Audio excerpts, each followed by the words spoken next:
In my past life, I always had a nagging feeling about Camille. There was something secretive about her, always texting in the dark, stepping outside to take calls, smiling at nothing. So I hired a private investigator. What he found shattered me. In just 1 month, Camille had checked into hotels 28 times. And not alone, there were photos, her, in some dimly lit room, wrapped in another man's arms, lost in indulgence and lust. Blinded by rage, I dragged her to divorce court. I demanded she walk away with nothing. During the hearing, the judge asked for concrete evidence of her infidelity. I turned to my mother, Maeve. Just the day before, when I first told her what Camille had done, Maeve had been stunned into silence. She kept shaking her head, repeating, "That's not possible.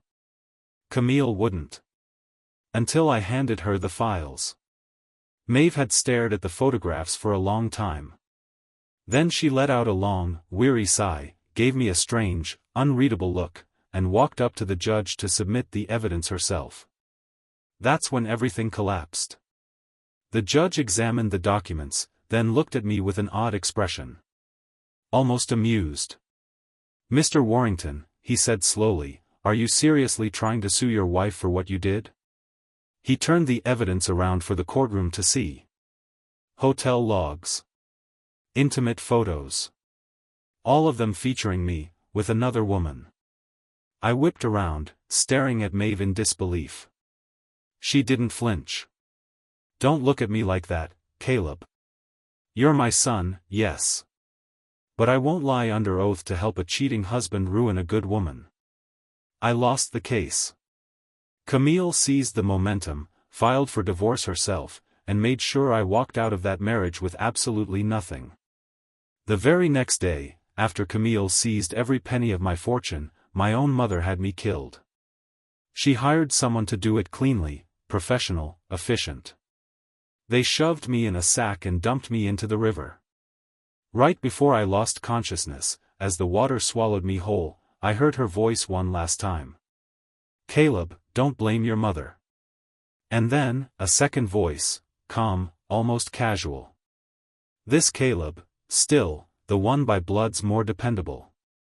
When I opened my eyes again, I was back, 1 day before the trial. "Mr. Warrington, this is the report you requested on your wife." Trent, the private investigator I'd hired at an astronomical rate, slid the folder across the table. Page after page of photographs spilled out, Camille entangled with another man, her face flushed with pleasure, her body melting into his.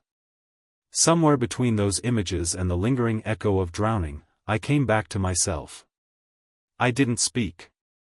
My face must have shifted through a dozen shades of disbelief, rage, and something deeper, something I couldn't name. Trent gently touched my shoulder. "My condolences, sir. Heartbreak like this, don't let it consume you." Heartbreak? Maybe there was some of that. But what overwhelmed me wasn't grief. It was confusion. A creeping, stomach-churning sense of betrayal I couldn't unravel. "Caleb, don't blame your mother. This Caleb, still, the one by blood's more dependable." Those were the last words I'd heard before I died. And now, they wouldn't stop echoing through my skull. What did she mean?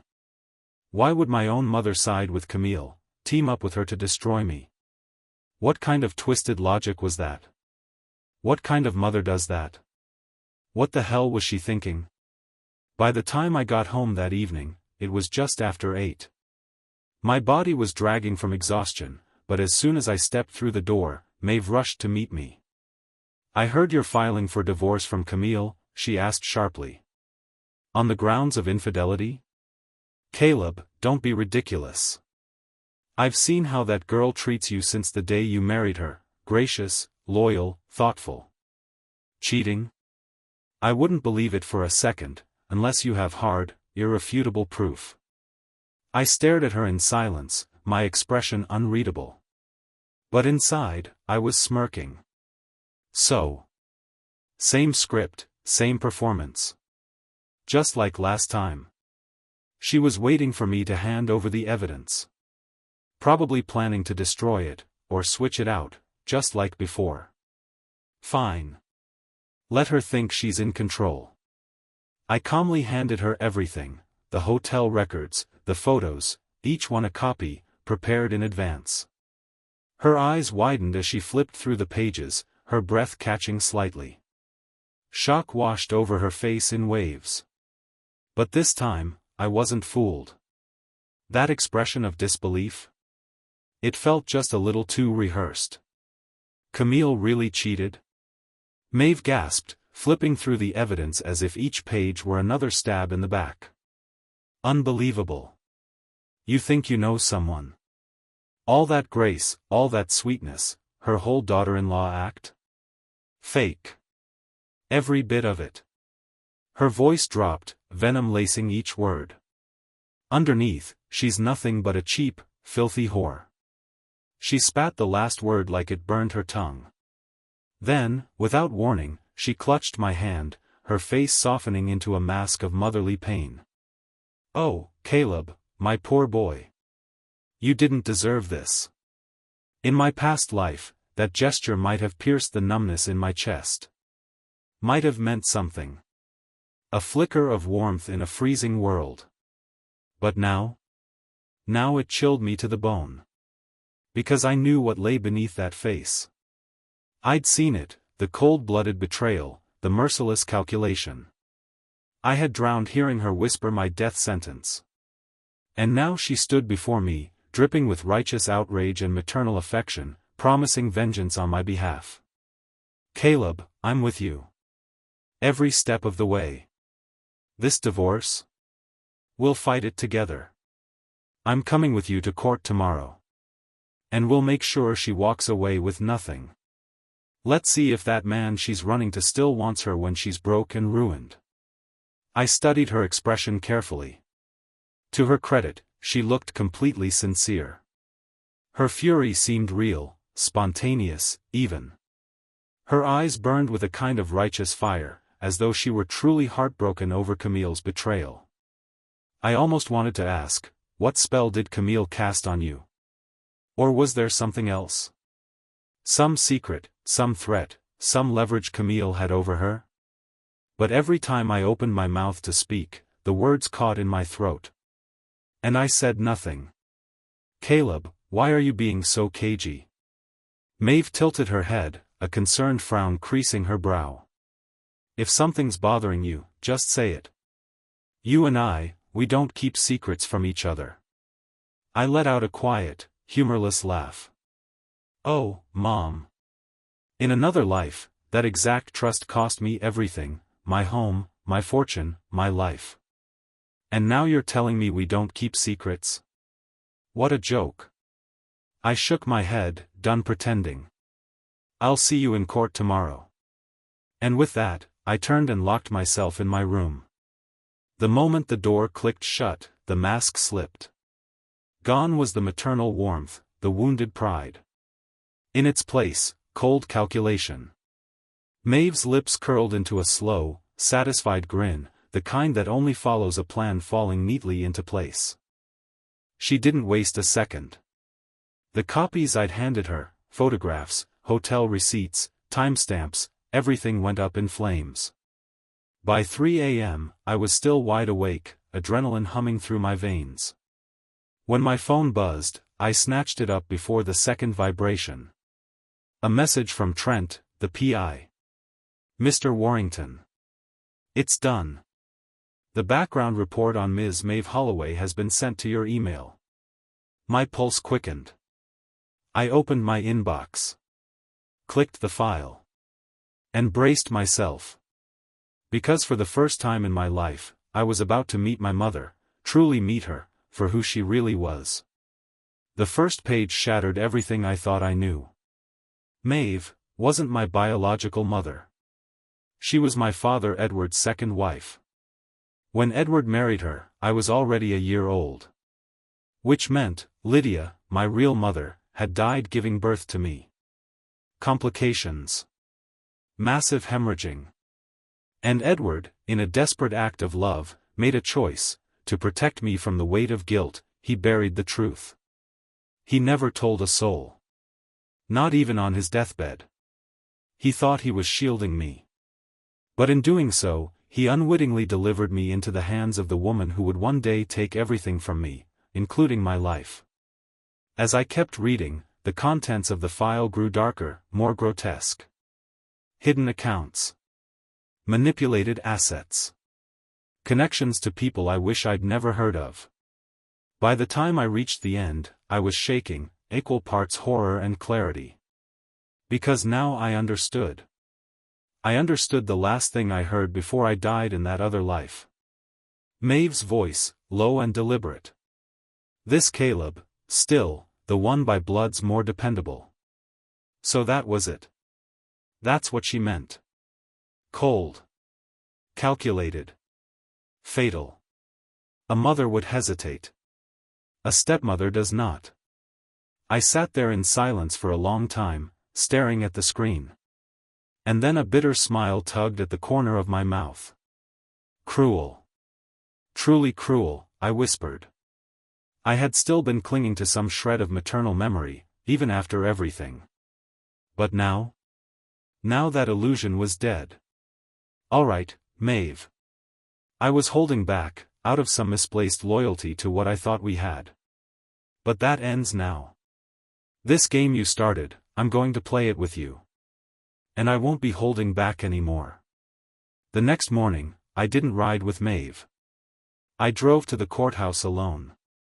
I had barely stepped out of my car when Camille appeared out of nowhere, like she'd been waiting, watching. She rushed up, grabbed my hand. Caleb, please, can we not do this? Her voice trembled just enough to feel real. Blame me for everything, fine. Say it was all my fault. Just, don't go through with the divorce. I'll do whatever you want. She looked up at me, lips pressed tightly together, eyes glistening with staged regret, vulnerable, trembling, pitiful. I frowned. What the hell was she playing at now? Click. Click. Click. Before I could answer, the flashbulbs started going off around us. Photographers. Dozens of them.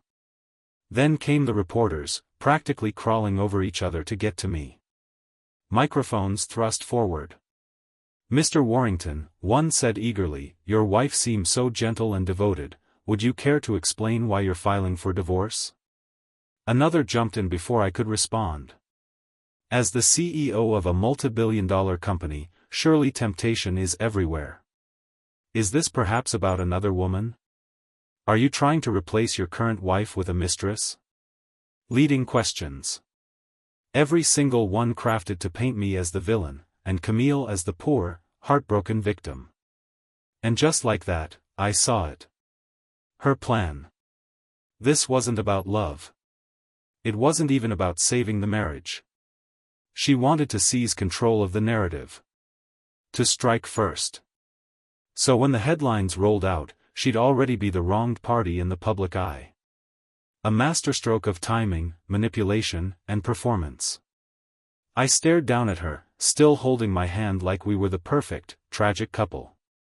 And in that moment, I knew. This war wasn't just being fought in court. It had already begun in the court of public opinion.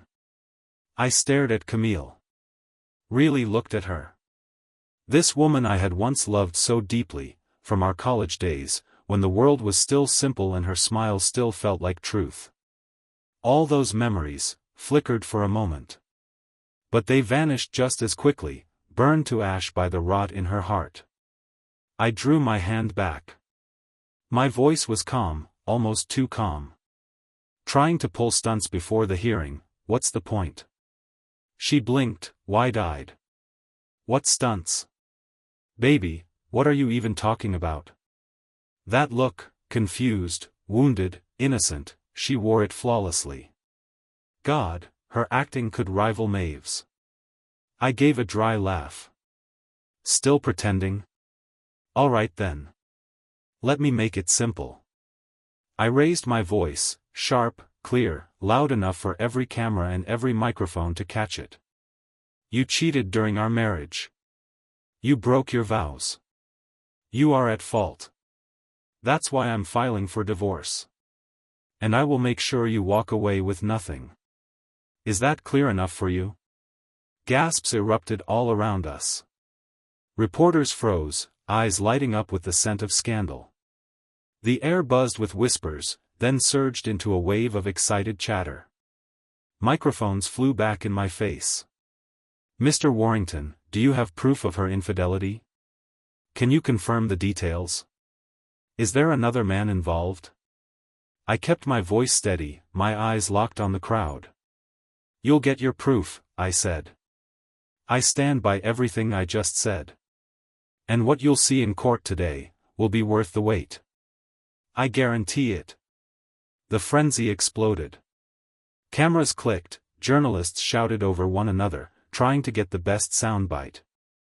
And Camille? Still standing there, looking like a porcelain doll with a crack down the middle. The game had shifted. And this time, I had the first move. That's when Camille leaned in. So close I could feel the warmth of her breath against my ear. Her voice dropped to a whisper, measured, sharp, just for me. You really think the evidence you have will be enough to bring me down? I didn't blink. Yes, I said calmly. I do. She gave a cold, quiet laugh. God, you're confident to the point of delusion. Let's make it interesting then, she said. Let's bet on it. Whoever loses this case pays a price worse than just money. Her voice turned to ice. You in, Caleb? My pupils contracted. That she could still speak to me in sync, still reach for that old rhythm between us, even now, when the love was long dead, was unsettling. And strangely, familiar. For a second, I hesitated. The silence stretched between us. She smirked. Didn't think so. Forget it, then. She turned on her heel, ready to walk away. But I didn't let her. All right, I said quietly. I'm in. Her steps faltered. She turned back, eyes wide, stunned, not by the words, but by the fact that I'd said them without flinching. Baby, what are you even talking about? She said, loud enough for everyone to hear now. Her voice trembled with just the right amount of fear. Why are you saying such things? If you want me gone, just say it, but don't scare me like this. The crowd instantly shifted. Glares landed on me like bricks, journalists, bystanders, even a couple of courthouse guards. In their eyes, I was the monster. The arrogant billionaire humiliating his fragile wife in public. I ignored them all. Didn't even flinch. As I walked past Camille, I dropped my voice to a whisper. Keep performing. Let's see if you can keep it up, once court starts. Then I pushed open the courtroom doors, leaving behind the noise, the judgment, and the woman who had just challenged me to a war with no rules. Half an hour later, the court was in session. Given my status as the city's wealthiest man, the gallery was packed, reporters, media outlets, legal observers, all crammed into every seat, some even standing along the back wall. The room buzzed with anticipation. Order. The judge struck the gavel once, his voice steady and direct. We'll proceed.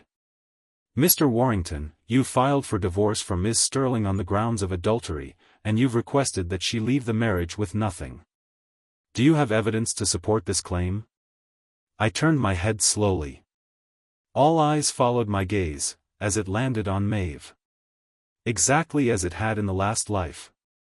She let out a long sigh, then gave me one of those unreadable, maternal glances. A second later, she rose, approached the bench, and handed over a sealed document folder. The judge flipped it open and began to read. His brow furrowed. Then furrowed deeper. Line by line, page by page, his expression shifted, from puzzled to concerned, and finally, to something that looked dangerously close to rage. Mr. Warrington, he said, voice rising, are you seriously trying to use this court to deflect from your own misconduct? Murmurs rippled through the courtroom. The judge slammed the gavel again. This court is a place of law and truth. Not theater. Not manipulation. You may be worth hundreds of millions. You may have influence. But none of that gives you license to make a mockery of these proceedings. A stunned silence filled the room. Reporters glanced at each other, unsure of what just happened. The entire audience seemed frozen. I stayed perfectly still. Your Honor, I'm not sure I follow, I said slowly. The judge glared. Still denying it? Very well. Then let's put it on the record. He turned toward the bailiff and barked the next command. Put the submitted evidence on the main screen. And just like that, Maeve's betrayal went live. Broadcast to the entire courtroom. The screen lit up. First came the hotel records, 28 separate reservations in the span of a single month. Every one of them signed in under my name. Then came the photos. Image after image of me, arms around different women, faces flushed, drinks in hand, smiles wide, bodies tangled in ways that left no room for misinterpretation. And then the video. Gasps filled the courtroom as it began to play. There I was, laughing, drinking, half-naked, surrounded by multiple women. The air was thick with indulgence, champagne, and moans. And over it all, my voice rang out. I'm divorcing the woman back home in a few days. Don't say I never gave you girls a chance, whoever pleases me most tonight gets the upgrade. Boom. The courtroom erupted. Shock. Disgust. Outrage. Whispers turned to yelling. Phones came out. Reporters furiously typed. A few people actually stood up in disbelief. Unbelievable. It wasn't Camille who cheated, it was Warrington himself. And he had the audacity to sue her? In open court? He submitted his own infidelity as evidence. What kind of lunatic move is that? Did he really think money would shield him? That being the richest man in the city meant the judge would just look the other way? Fuck this guy. What a sick, arrogant bastard. I don't care how much money he has, he's garbage. Despicable. Shameless. The jeers poured in like waves. I stood at the center of it all, drenched in contempt. The anger was visceral. Physical. If not for the barrier separating me from the gallery, I'm certain at least a few people would have rushed me. My reputation, shredded in seconds. Exactly as before. Exactly as planned. Because this was still Maeve's move. But this time, I wasn't the same man she destroyed. This time, I had returned. And I wasn't done yet. Caleb, I'm sorry, Maeve said, her voice full of theatrical sorrow. But I can't lie for you. I won't help a cheating man destroy his loyal, loving wife. She even dabbed her eyes for effect, like a veteran stage actress milking the final act. I let out a low, bitter laugh. Then turned to the judge. Your Honor, I reject the validity of the evidence submitted by Ms. Maeve Holloway. I formally request that the court authenticate the materials immediately. The judge lifted an eyebrow. Are you implying your own mother conspired with your wife to frame you? The room ignited. Gasps, scoffs, outrage from every corner. That's insane. No mother would do that to her own son. That's beyond belief, I don't buy it for a second. Come on, that footage was too real. I'd bet my life it was authentic. The gallery was practically shaking with condemnation. Maeve and Camille didn't say a word. But I saw it. The flash in their eyes. The tiny smirk Camille tried to hide behind her hand. The satisfied gleam behind Maeve's furrowed brow. They thought the crowd had done their work for them. That the judge, pressured by public sentiment, would shut me down before I could speak another word. That this scene, the righteous mother, the fallen son, the betrayed wife, was sealed and complete. But then, I slowly raised my hand. Calm. Deliberate. Your Honor, I have a document of my own to submit. I believe you'll find it illuminating. The judge studied the documents I handed over, his thick brows knitting tighter with every passing second. He looked up at me. Then at Maeve. Then Camille. His expression unreadable. Your Honor, I said evenly, since you shared Ms. Holloway's submission with the court earlier, I assume you'll extend the same courtesy to mine? He nodded silently. A moment later, the courtroom lights dimmed. And my evidence lit up the screen. Hotel records, this time, under Camille's name. Photos, clear, damning, of her locked in intimate embrace with another man. Their bodies entwined, faces flushed, lips tangled in something far beyond friendly. Gasps. Then chaos. What the hell is going on? Wait, is this real? Did his mother actually try to frame him? What could she possibly gain from that? What mother does something like that to her own son? No way.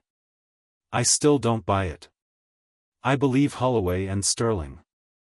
Yeah, probably fake. He's rich, he could have fabricated this. The room was torn. Loyalties divided. But the seeds of doubt had been planted. And for the first time, Maeve and Camille didn't look so calm. Maeve's jaw clenched so tight it could have cracked bone. The look she gave me, teeth gritted, eyes blazing, practically screamed. You little snake. You actually played me. I met her gaze without blinking. Then smiled. The files I gave you last night? I said, loud enough for everyone to hear. Just copies. Want me to get you a mirror? I added coldly. So you can see how twisted your face looks right now. A hush fell over the courtroom. Everyone turned to Maeve. Only now noticing the strange contortion in her expression, something between panic and fury, stretched too thin to hide behind. Maeve recovered quickly. Her eyes flicked once, sharp, calculating, and in the next breath, she was in full performance mode again, louder and more righteous than ever. She slammed her palm on the table. Caleb, how many times did I tell you growing up, she said, voice cracking just enough for the crowd. Everyone makes mistakes. But it's about owning up to them. Making them right. And what do? Instead of taking responsibility, you forge evidence to frame Camille? She shook her head, devastated, like she couldn't believe her own son had turned into such a monster. I scoffed, loud enough to cut through her fake heartbreak. To hell with that, make it right, crap. Screw your whole speech about owning up. Save that sanctimonious garbage for someone who doesn't know what you are. Because if I'd taken the blame like last time, if I'd played the obedient son, this wouldn't just be about divorce. It would have been the death of me. Maeve wasn't done. She turned to Camille, shaking her head in sorrow. Oh, Camille, I'm so sorry. This is on me. I failed to raise Caleb right. If only I'd taught him better, maybe he wouldn't have turned out like this. I'd heard enough. I turned back to the judge. Your Honor, I am once again requesting forensic verification of both submissions. My material and hers. Right then, a voice piped up from the crowd. Actually, I noticed something. A man stood up, tall, composed, with a calm authority in his tone. The footage Ms. Holloway submitted, Warrington's face looks unnaturally stiff. The movement and lighting don't match up. It's likely fabricated. Head swiveled. Whispers spread. A few people gasped and murmured his name. He was a well-known expert in digital forensics, an image and video specialist who had assisted law enforcement in numerous high-profile cases. When the judge confirmed his identity, he didn't hesitate. Would you be willing to examine both sets of evidence? Gladly. Minutes passed as he and his team connected equipment, ran side-by-side comparisons, frame by frame. Then came the results. He looked up, calm but definitive. The materials submitted by Mr. Warrington are authentic. The materials submitted by Ms. Holloway are entirely fabricated. Silence. Then shock. Then outrage. The room flipped like a switch. The courtroom erupted. Again. But this time, the storm wasn't aimed at me, it crashed down squarely on Maeve and Camille. The tide had turned. Is this woman insane? Or just completely rotten? Poor Mr. Warrington. First a cheating wife, now a backstabbing mother. And to think we believed her. Jesus. She submitted fake evidence in court, what else has she lied about? That Camille's no better. A conniving tramp with a halo. The fury came fast and loud, twice as vicious as what they'd thrown at me earlier. Order. The judge struck the gavel again, eyes narrowed, voice thunderous. He turned sharply toward Maeve. Ms. Holloway, you submitted falsified materials to this court. Do you have any explanation before I hold you legally accountable? Maeve froze. Then, like clockwork, her expression crumbled into confusion and panic. Tears welled up instantly, rolling down with practiced grace. Why, Your Honor, I didn't forge anything, she cried. Camille gave me that file. I was so angry, I didn't even think to verify it. I believed her. I just believed her. She spun toward Camille, voice trembling. Camille, is this true? You actually cheated on Caleb? What is going on? I watched from my seat, unimpressed. Internally, I gave her a slow, sarcastic round of applause. Maeve had always been good at rewriting reality on the fly, but this performance? This was Oscar-worthy. Tears. Innocence. Betrayal. Throwing Camille under the bus like they were strangers in a courtroom instead of partners in crime. If I hadn't already known the truth, I might have believed her myself.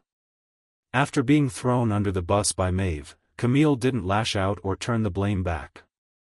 Instead, she lifted her chin and spoke with startling composure. Yes, she said. I cheated.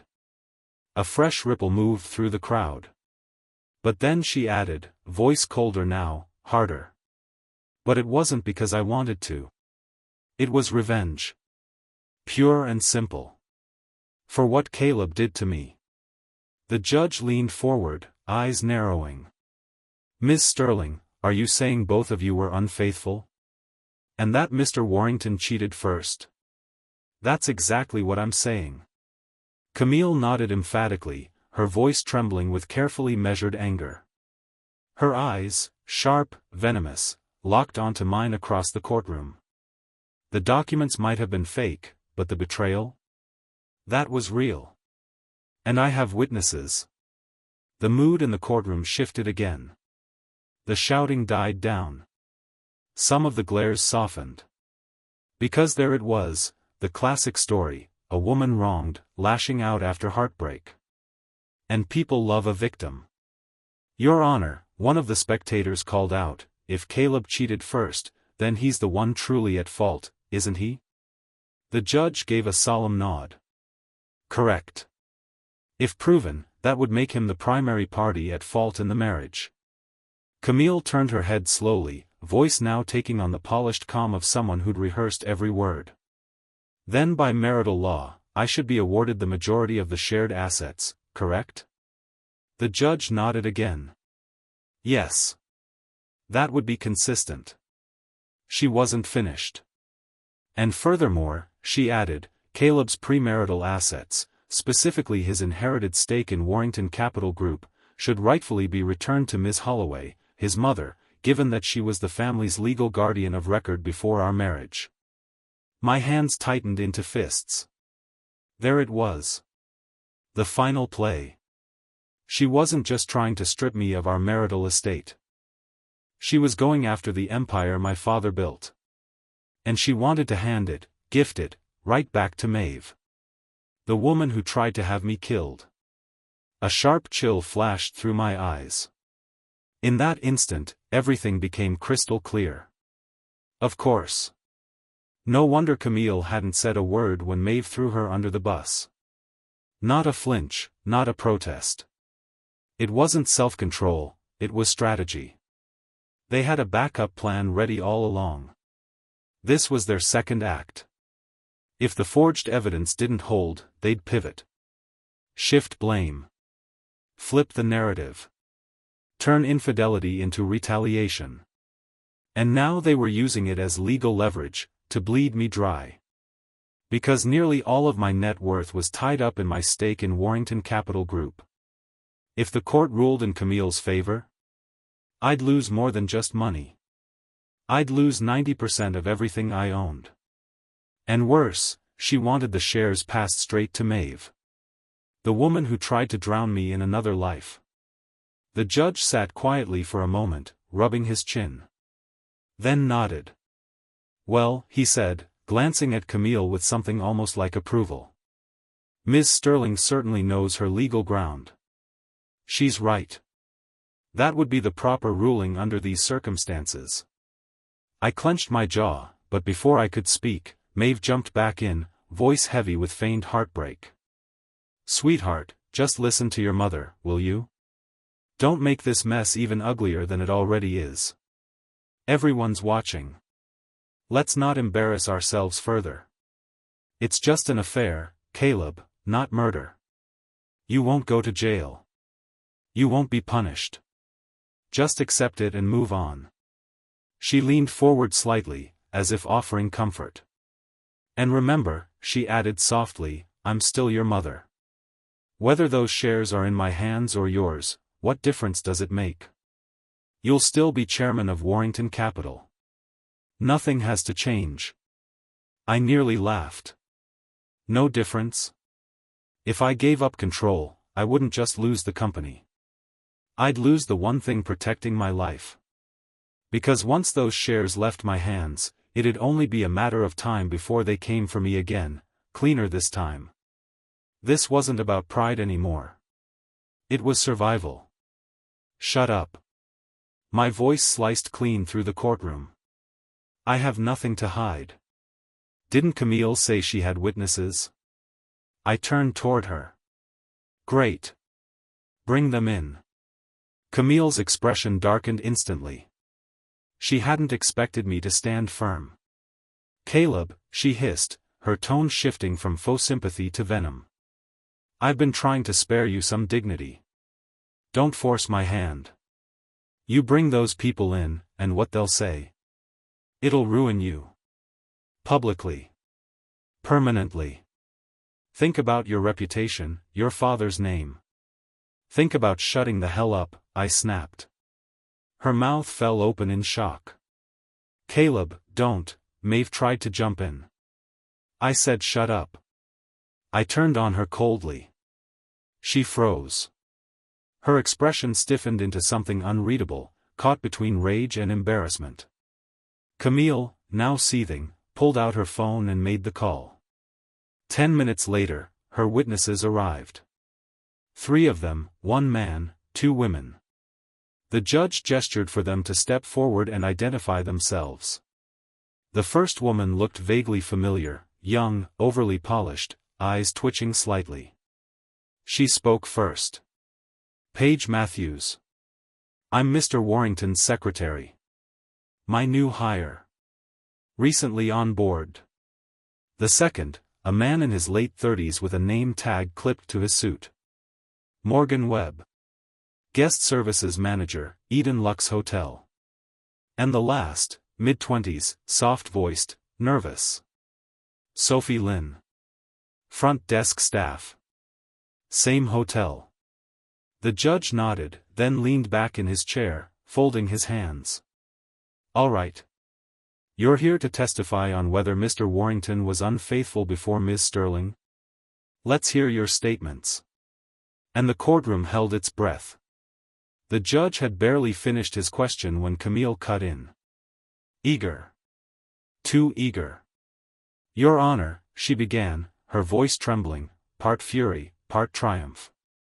Mr. Morgan and Ms. Sophie have both witnessed Caleb bringing multiple women to their hotel for private encounters. Frequently. Sometimes more than one a day. At least 8 different women per month. Gasps scattered across the courtroom like shattered glass. She turned to Paige. And this one, she jabbed a finger toward my secretary.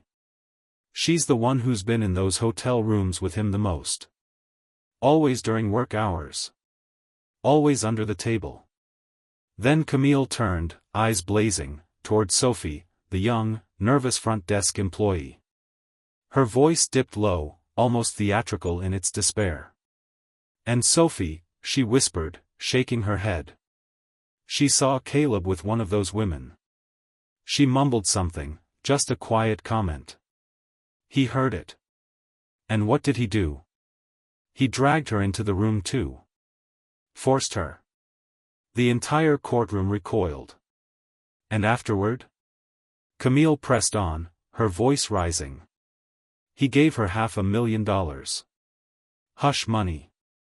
And threatened her, if she ever spoke out, if she even thought about calling the police, he'd ruin her. Boom. Like a cannon shot, the room exploded again. People rose from their seats.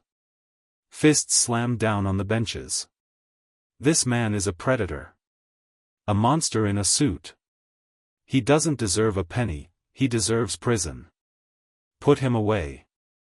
Throw the damn book at him. The hatred swelled like a tidal wave, crashing down on me from every direction. Just like last time. Just like they wanted. Order. The judge slammed the gavel. The courtroom shuddered into silence again. He fixed his gaze on the 3 so-called witnesses. You heard the allegations just made. Now speak for yourselves. What exactly did you see? The trap had been set. But they had no idea I already knew the whole game, and this time, I wasn't walking into it alone. Camille folded her arms across her chest, smirking. That smug little hum that slipped from her throat said everything. I've won. But just as she leaned back in her chair, basking in her fabricated victory, something shifted. The 3 witnesses glanced at each other. Then, without a word, each of them pulled a USB drive from their pocket and handed it to the judge. The room tensed. Even the air felt heavier. The judge looked at the drives, puzzled. What's this? Camille straightened in her seat, visibly thrown. This hadn't been part of the script. No one mentioned USB drives. No extra evidence. Nothing off-plan. She blinked. Frowned. Then quickly forced herself to smile. Maybe it's just a little extra drama they added, she thought. They probably got carried away with how much I promised them. Trying to impress me. Yeah, that must be it. She was still reassuring herself when the judge inserted the first USB into the courtroom monitor. The screen remained black. But then, audio played. Crystal clear. A woman's voice. Camille's voice. Morgan, as long as you do what I say in court, say Caleb sleeps around, that he's always bringing women to your hotel, this $1 million is yours. On top of that, once I win and he's stripped of everything, I'll transfer 1% of Warrington Capital Group stock to your name. The company's worth nearly $3 billion. You do the math. Silence. Not a sound. Not a breath. The courtroom, frozen. Camille stared at the monitor, her mouth slightly open, lips trembling, but no words came. Pale. Still. Like someone had poured cement through her spine. She didn't move. Couldn't. A judge. A gallery. The cameras. The world. Listening. The judge didn't stop. He opened the second USB drive. Then the third. Each one contained another recording, different voices, same conversation. Camille. Bribing. Promising money, status, pieces of $1 billion empire in exchange for lies. Clear as day. Unmistakable. The courtroom sat in stunned silence for a moment, then erupted like a dam breaking. Are you kidding me? Warrington was the victim this whole time. And I actually felt bad for Camille, thought she was just a broken-hearted woman. She's not heartbroken, she's venomous. Buying fake witnesses? That's criminal, straight-up fraud. She needs to be punished.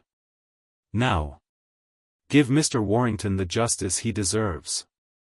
The outrage came hard and fast, a tidal wave crashing down on Camille now. Her complexion was ghost white, like all the blood had drained from her face. Her eyes locked on mine across the courtroom. Filled with disbelief. Rage. Fear. How? Her expression screamed. How the hell did you do this? I met her stare with a calm, cold smile. She'd offered more than I ever could, cash, promises, stock. She even tried dangling 1% of Warrington Capital Group, a prize so rich it would tempt anyone. And for a while, it worked. The three had agreed to testify. Took her money. Memorized their lines. But they weren't as clever as they thought. I'd already had Trent, my private investigator, trailing them. He got to them late last night. Didn't even need threats. He simply told them the truth. We have proof you accepted bribes to give false testimony. The penalties are real. You could be facing serious prison time. That was all it took. Guilt cracked them like glass. And, unbeknownst to Camille, they'd already covered themselves. Each one, paranoid of getting burned, had secretly recorded their conversations with her. So when the truth unraveled in court, it wasn't just my word against hers. It was her voice. Her greed. Her trap, caught on tape. And now? She wasn't looking so confident anymore. This can't be happening. Camille's voice cracked as she stumbled backward a step, eyes darting around the courtroom like a caged animal. You were all paid off, weren't you? She shouted, grasping at one last, desperate thread. Caleb must have bought you out. Those recordings, he faked them.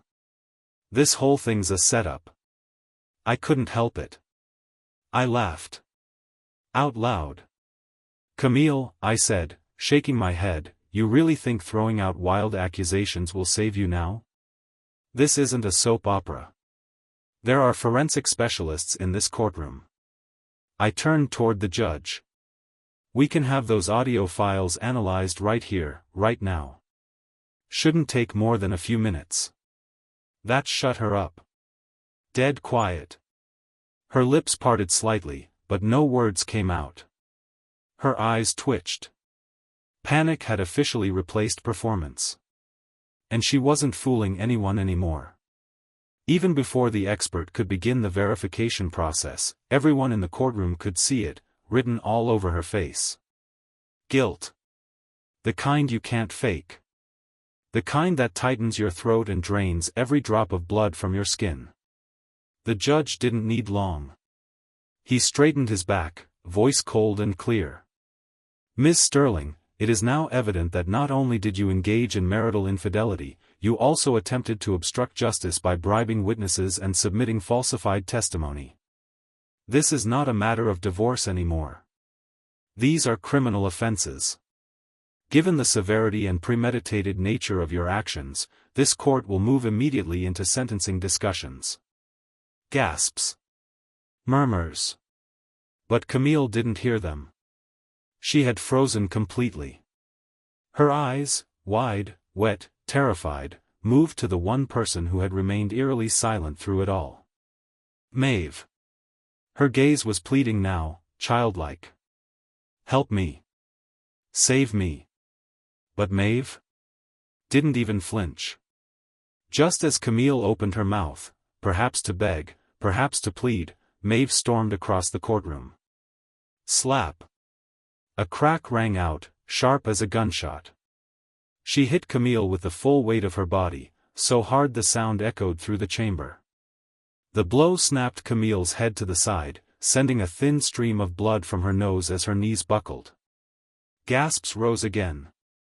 A camera flash went off. No one dared intervene. "Don't you dare call me Maeve," she spat. "I don't know a woman like you, so vile, so poisonous." Camille stood frozen, wide-eyed, her ears ringing. Had she just been thrown under the bus, by Maeve? Discarded like trash? For a split second, the fear on her face turned to pure disbelief. But Maeve was already turning away. She walked briskly, too briskly, toward me. Then reached out and clutched my hand in hers. "Caleb, sweetie, I'm sorry. I should have believed you. I should have trusted my son.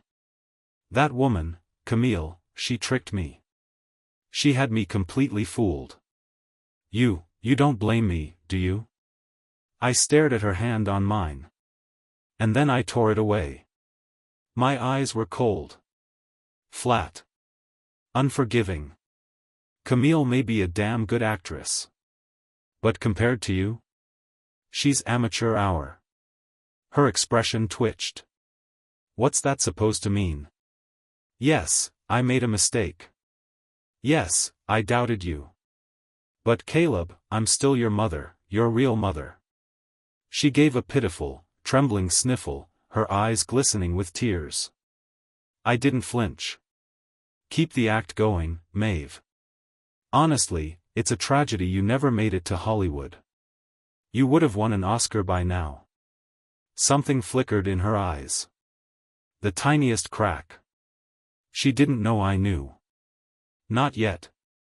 So she doubled down, hugging her arms around herself, voice shaking, her whole body trembling like a woman broken by regret.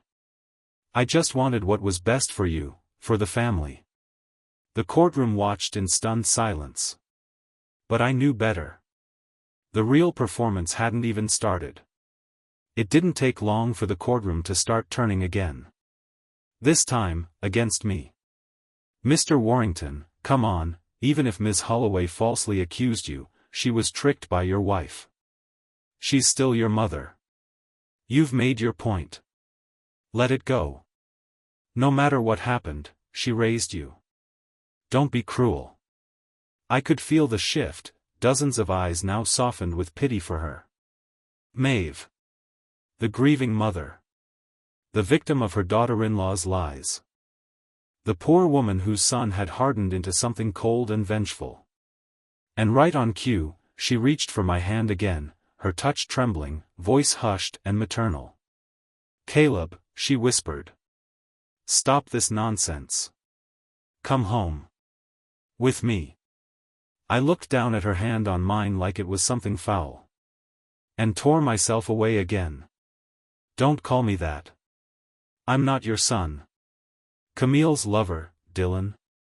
He's the one who shares your blood." Boom. The courtroom detonated like a powder keg. Shouts. Screams. Gasps. Cameras flashing like lightning. Even Maeve, who had stayed composed through scandal, betrayal, even the threat of criminal charges, flinched. Her eyes widened for a fraction of a second. And in that flicker, I saw it. Fear. Real fear. "Caleb," she said quickly, voice tight. "Don't be ridiculous. You're exhausted, humiliated, this isn't the time. Let's talk at home, all right? Let's not embarrass ourselves in public." I didn't even answer. Just pulled out my phone. And made the call. "Trent. Bring him in. Right away, Mr. Warrington." Maeve's smile didn't fade, not quite, but it stopped reaching her eyes. On it, "Mr. Warrington," Trent had said. And sure enough, just minutes later, he walked back into the courtroom, this time with a man in tow. The guy was a mess. Face flushed, shirt half untucked, eyes glassy with alcohol. He staggered as he walked, barely keeping upright as Trent guided him forward like a disobedient witness on parade. But even in his drunken haze, he was instantly recognizable. A wave of murmurs rippled through the crowd. Wait a minute, isn't that the guy from those photos Caleb submitted? The one Camille was sleeping with? Oh my God. It is him. But Caleb just said he's Maeve's son. What the hell is going on? People glanced around in confusion, trying to stitch together the pieces. Then came the voice that cut through it all. Sharp. Authoritative.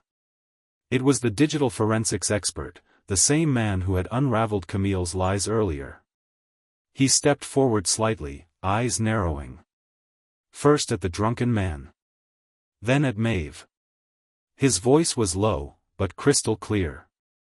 Has anyone else noticed the resemblance? The room stilled. Between him and Ms. Holloway? Dozens of heads turned in unison. At first, silence. Then whispers. Then louder voices. And finally. Wait. He does kind of look like her. Same eyes. Same nose shape. Now that you mention it. Oh my God, it's uncanny. Maeve's posture went rigid, her jaw barely moving. But her eyes, twitched with barely contained panic. A subtle muscle along her cheekbone pulsed beneath the tension. Whatever this had started as, a scandalous affair, a power grab, a messy divorce, it was no longer just that. The story was warping, widening, deepening into something far more sinister. Even the judge could sense it. He adjusted his glasses slowly, peering over the rim. Mr. Warrington. What exactly are you trying to prove? I didn't answer right away. I just stepped forward. And the next bomb was already burning on the fuse. Ugh. What the hell? Dylan blinked, swaying slightly on his feet. His voice slurred as his mind crawled back toward consciousness. Where am I? Then he caught sight of Trent beside him, stern, composed, iron grip firm around his arm. And the switch flipped. Who the hell are you? Dylan barked, stumbling.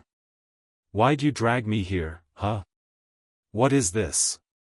Whack. Trent smacked the back of his head with an open palm, sharp, precise, not enough to injure but plenty to silence. Then, with one hand gripping Dylan's collar, he shoved the man's forehead down against the courtroom table. Shut up. Trent's voice was low and lethal. Be smart. Stay quiet. This isn't a bar fight. It's federal court. The entire room inhaled, startled by the sudden violence. But then. How dare you? Maeve's voice shot through the silence like a whip crack. She stepped forward, fury etched into her face. This is a courtroom. You don't lay hands on someone like that, not here. Get your filthy hands off him. That did it. Everyone turned. Her words were sharp, but what hit harder was the tone. The urgency. The emotion. Too much emotion. Too personal. And suddenly, the entire courtroom smelled blood in the water. Eyes narrowed. Minds began to race. Why is Maeve so protective of him? Why now? I watched her unravel with a kind of slow satisfaction. My lips curved into a half-smile, laced with mockery. Really? I said, voice dry. You're upset now? When I was being publicly humiliated, framed, buried under lies and fake evidence, where was that concern then? But now? I tilted my head. Now that Trent pressed your boy's face to the desk, now you have a problem. Maeve flinched, just slightly, but her eyes were wild. Caleb, don't twist this, she started, too fast, too defensive. Oh, I'm not twisting anything, I cut in smoothly. You're doing a fine job of that yourself. She scrambled for ground. Look, I just don't want you getting into legal trouble, that's all. He may be Camille's lover, sure, but that's a moral mistake, not a legal one. If someone gets hurt, especially in court, it's you who pays the price. And I just want to protect you, that's all, sweetheart. Sweetheart. She was trying to rewind the clock. Play the doting mother again. But I wasn't that son anymore. Not even close. I let out a genuine sigh, deep, heavy, sharp-edged with contempt. You really are a master of spin, Maeve. Silver tongue doesn't even begin to cover it. I took a slow step forward. But let's see how well your word games hold up. Against science. With just a glance, I gave Trent the signal. He stepped forward and handed 2 sealed envelopes to the judge. Urgent lab reports. Fresh from the hospital. The judge opened the first. His brow furrowed. Then rose. He looked at me. Then at Maeve. Then back to the paper in his hand. This is a parentage report. Subject 1, Caleb Warrington. Subject 2, Maeve Holloway. Result, no biological relationship. The words fell into the room like a hammer blow. Gasps again. Whispers turned into open disbelief. No way. She's not his real mother. Then who is? Wait. The judge opened the second envelope. His eyes didn't widen this time. They narrowed. Subject 1, Dylan Black. Subject 2, Maeve Holloway. Result, 99.9999% match. Biological mother and son. A bomb. A detonation of truth. Maeve didn't speak.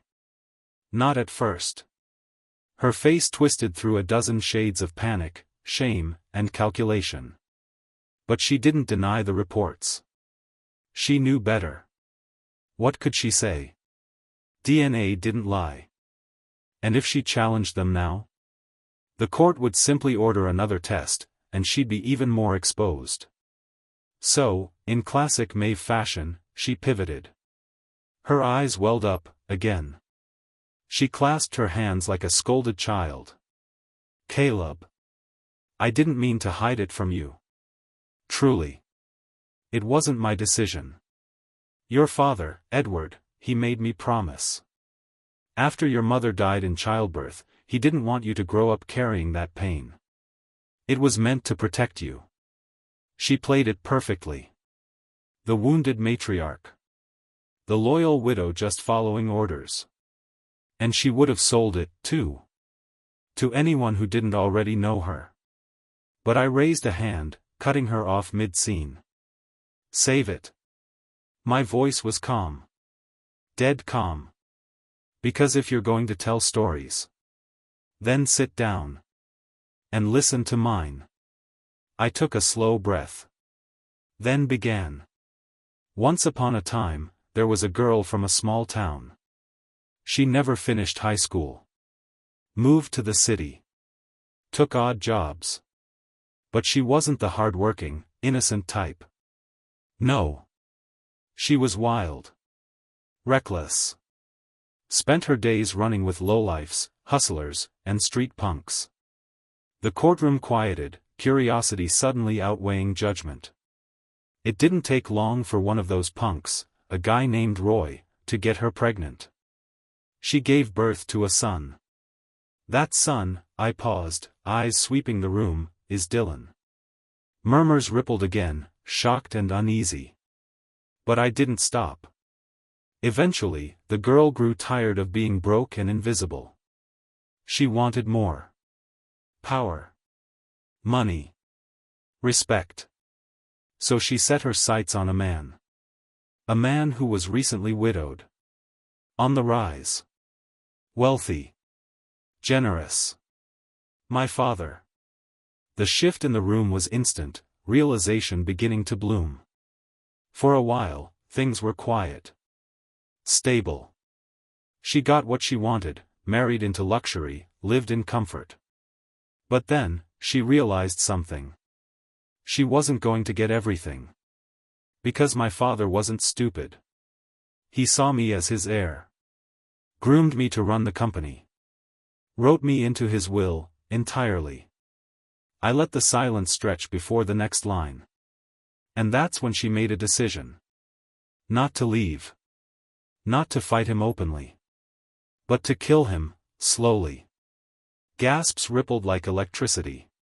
She started slipping poison into his food. Just enough to keep him weak. Enough to let nature take the blame. And eventually, it worked. He died. And I, his only son, mourned his death like any good son would. I didn't question it. I grieved. And she stood beside me at the funeral, crying. I scanned the room. Not for sympathy, but for silence. And now, I think most of you know who that small-town girl is. I pointed across the room. Maeve. My stepmother. A breathless pause. Then I slowly clapped twice. But don't rush to judge her just yet. Because the best part of this story is still coming. And we're not done, I said, my voice rising with force. Because after Maeve poisoned my father, she didn't stop there. She came for me next. A hush swept through the courtroom like a sudden gust of cold air. She went after my marriage first, advising her real son, Dylan, on how to seduce and manipulate my wife. And once Camille fell for it, Maeve and Camille joined forces, set traps, fabricated evidence, rigged the courtroom, trying to make me lose this divorce case. Why? I pointed. Right at her. My voice cutting the air like a blade. Because Camille was never the goal. She was just your pawn. You, I stepped forward, eyes locked on Maeve, you are the one pulling every string. The room exploded. Maeve shot up from her chair. Bullshit, she barked, trembling with rage. But it wasn't just rage. It was fear. Real fear, buried under fury. You've painted me as a murderer now? What next, witchcraft? Kidnapping? Why not throw in arson while you're at it? You've got a hell of an imagination, Caleb. I didn't flinch. But someone else did. Trent. He leaned forward from his seat in the gallery, resting his elbows on the barrier, voice casual and venom-slick. Still got that mouth, huh? He grinned. You really think a private investigator wouldn't leave a few traps behind? Guess we'd better show the next piece. I reached into my jacket and handed a small USB drive to the bailiff. He delivered it to the judge. What is this? The judge asked. Just one more piece of the puzzle, I said. A video. The judge nodded and inserted the drive. The lights dimmed as the projector flickered to life. And then, the screen lit up. The courtroom dimmed as the video began to play. A casual cafe scene filled the screen, warm lighting, soft jazz playing in the background. At a corner table sat Maeve and Dylan. Both looked relaxed. Cheerful. Almost giddy. Dylan raised his espresso, smirking like a schoolboy with a secret. Mom, you did it. 7 years of poisoning Edward, and today, he finally dropped dead. Cheers to that. He clinked his cup against hers. Maeve chuckled, unbothered, almost proud. He may be gone, she said with a smirk, but we're not celebrating yet. Why? Dylan asked. Because, Maeve leaned forward, eyes gleaming, his entire estate is in Caleb's hands now. So what do we do? She paused, thoughtful. Then that grin came, cold, deliberate, snake-like. Simple. You seduce Camille. If I can get her on our side, we set a trap. And when it's done, Caleb walks away with nothing. Dylan blinked. Camille? But she's married to Caleb, and I've heard she's decent. She wouldn't look twice at a guy like me.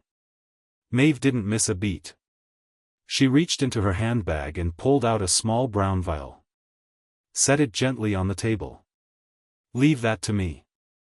I'll set up the introduction. You just slip this into her drink. Once that's done, she smiled, let nature take its course. Get her pregnant a few times, trap her in guilt and shame, and when the time's right, I'll step in to help. Dylan's eyes sparkled. He gave a gleeful whistle and raised his cup again. Damn, Mom. You're a genius. The screen went black. Silence. Dead silence. For 3 full seconds, the courtroom didn't move. Then, Maeve's body slumped slightly in her seat. She didn't bother to speak. She knew. There was nothing left to say. The evidence was no longer just damning. It was final. No more lies. No more acting. No more tears. Just a screen that had shown everyone exactly who she was. As the final echoes of the video died, the courtroom erupted into chaos. Shouts. Gasps. Condemnation. She poisoned her husband. She drugged her own daughter-in-law. She's a monster. Maeve sat hunched, motionless. Head down. Eyes vacant. Like something inside her had finally died. She didn't defend herself. Didn't deny. Didn't even blink. Just sat there, slack-jawed, lifeless, drowning in the weight of her own ruin. And then, bang! The silence was shattered by Camille. She exploded from her seat like a firecracker. Maeve, she shrieked, voice cracking. You venomous, manipulative bitch.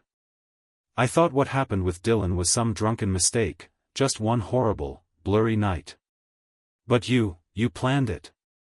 She pointed with trembling hands, eyes wide with disbelief and rage. You drugged me. You used me. You turned my life into a trap, just to destroy Caleb. Tears streamed down her face. You ruined me. I leaned back in my chair, watching her spiral. A dry chuckle escaped me. Spare me the victim act. My voice cut through the room like ice. If you were really so righteous, no drug would have made you crawl into bed with another man. Flies don't land on clean food. She froze, stung. Then laughed. But it was the kind of laughter that doesn't come from joy. It came from somewhere empty. Broken. You're right, she said, voice hollow.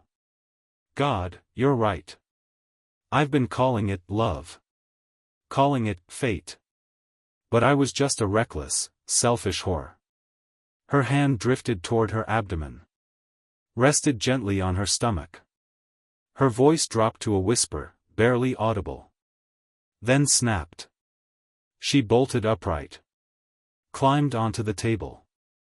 Eyes wild. Tears streaked. Hands trembling. Before anyone could react, she jumped. No! Dylan's scream pierced the air. The booze left his system in a heartbeat as he lunged forward, but it was too late. Camille crashed to the floor with a sickening thud, her body twisted, her scream cut short. The courtroom went dead silent. Judges, officers, press, everyone frozen. Dylan dropped to his knees, eyes wide in terror. No, no, no, please, Camille. His hands hovered over her, unsure what to touch, what to fix. But it was done. Camille lay sobbing, curled, hands clutched to her stomach. And beside her pooled the weight of every mistake she'd ever made. The judge immediately called for emergency medics. Camille was rushed to the hospital, her condition unknown. But in that courtroom, all eyes turned to the real monsters of the day. Maeve. Dylan. The judge's expression hardened into stone. His voice thundered through the hall as sentencing was handed down. Maeve Holloway, for premeditated murder, conspiracy, and attempted fraud, you are hereby sentenced to life in prison. Dylan Roy Holloway, for your role in this conspiracy, and for repeated criminal acts, you are sentenced to 10 years in state prison. I exhaled slowly, but I couldn't shake the frown on my face. It wasn't enough. It didn't feel like justice. So as the court began to empty, I walked calmly toward Dylan, still handcuffed, still seething, and leaned in close, just loud enough for him to hear. "You want to know the final piece of your mother's legacy?" I whispered. His bloodshot eyes flicked toward mine. I didn't wait for permission. "Roy, your father? He didn't die by accident. Maeve killed him too." His entire body went still. He was clinging to her, begging her to stay. She wanted to trade up. Marry into money. My father was her golden ticket. Roy was just a burden. So she got rid of him. Quick. Dirty. Crude. She didn't even know how to poison properly back then. I watched the words sink in. Watched his hands clench. His lips curled back like a rabid dog. And in an instant, he snapped. "You lying whore." He lunged, ripping free from the guard's grasp with primal force. Maeve's eyes widened in terror. "Dylan, no." But it was too late. He tackled her with inhuman strength and sank his teeth straight into her neck. The courtroom erupted in horror. Screams. Blood. Chaos. She thrashed, shrieked, tried to push him off, but her own son tore into her like a wild animal. Within seconds, her screams stopped. She went limp. Dead. The guards dragged Dylan away, blood on his lips, eyes glazed over in fury and madness. A medic leaned over Maeve's body, checked her pulse. Shook his head. Time of death. 3:42 p.m. The judge stood in stunned silence before declaring. Dylan Holloway is hereby sentenced to death for murder in the first degree. Execution to be carried out immediately. There was no need for a trial. No need for appeals. Justice had come like a storm, and left nothing standing. A few days later, it was my father's death anniversary. I stood silently before his grave, a bundle of white lilies in hand, the kind he always liked. The cemetery was quiet, save for the soft rustle of trees swaying gently in the breeze. I didn't say much. Some things don't need words. I had just started to turn away when my phone buzzed in my pocket. It was a text, from Camille. "I know I was wrong. I've been thinking about everything. Do you think you could ever forgive me?" I stared at the message for a long moment. And then, as if on cue, a soft gust of wind swept across the cemetery. Leaves fluttered. The clouds parted just a little. I smiled faintly, not out of bitterness, but peace. Then I typed my reply, slowly and without hesitation. "We're like birds and fish, living in different worlds, never meant to meet again." And with that, I slid the phone back into my coat pocket and walked away. Never once looking back.